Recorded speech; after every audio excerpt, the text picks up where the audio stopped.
Okay, let's dive right into this explainer. Today, we're unpacking the three pillars of tranquility. And we're looking at a surprisingly simple, but honestly, incredibly effective framework for navigating our absolutely most frustrating life situations. We all have them, right?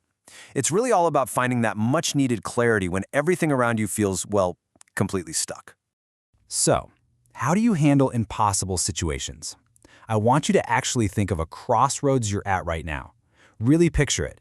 Picture that one stubborn, impossible challenge. Maybe it's a super frustrating dynamic at work, or a really complex relationship, or just a situation where you feel literally totally cornered.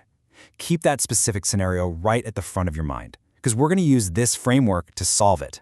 Moving right into section 1, the meaning of Om. Now, the absolutely crucial first step here is understanding this concept of Om and the immense, just massive relief that comes from dropping our expectations. Basically, Om means simply accepting life without expecting. Just think about it for a second. How much of our daily friction comes from that gap between what we expect to happen and what is actually genuinely happening right in front of us? It's a lot, right? Well, when you finally drop those rigid expectations, you create the mental space to deal with reality exactly as it is. It's a real game changer. All right, let's jump to section 2. 3 options for any situation. When you're right in the thick of a stressful event, it usually feels like there are endless variables and infinite dead ends. It's completely overwhelming. But the truth actually cuts right through all that noise. The truth is you only have 3 paths. You only have 3 options for literally any situation. That is it. Suddenly, your choices become finite and crystal clear. 1. Accept it. 2. Change it. Or 3. Leave it. So, think about that impossible situation you pictured earlier. You can actively accept the reality of it, which instantly removes your internal resistance. Or you can take actual, actionable steps to change it. Or you can just leave it entirely.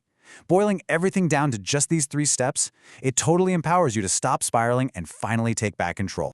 Which brings us to section 3, the trap of inaction. Here's the catch, though. Failing to choose one of those 3 paths leads directly to a guaranteed state of misery and resentment.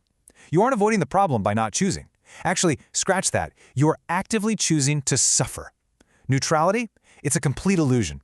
Refusing to take a decision is exactly what leaves you miserable and resentful. Let's break down exactly how we trap ourselves here.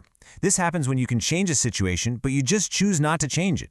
Or when you can accept it, but you choose not to accept it. Or maybe when you can leave it, but you choose not to leave it. See, it's not about lacking power at all. It's entirely about avoiding the responsibility of using that power. It's like you're holding the key to your own freedom right in your hand, but you're just flat out refusing to unlock the cage. And if you refuse to act, well then you are entering into the domain of disappointment, frustration, and anxiety. I really want you to notice how it's described as a domain. It's like a physical territory that you actively cross into the very second you decide to just passively endure an impossible situation. It's not bad luck, it is the completely predictable outcome of your own inaction. So, as we wrap up this explainer, I want you to bring that impossible situation back to mind one last time. Look at the 3 paths right in front of you and ask yourself with absolutely brutal honesty, which of the 3 choices are you avoiding right now? Are you refusing to accept reality? Are you hesitating to change it? Or are you just too afraid to leave it? It's time to reclaim your agency, make your choice, and step out of that domain of frustration. So what's it going to be?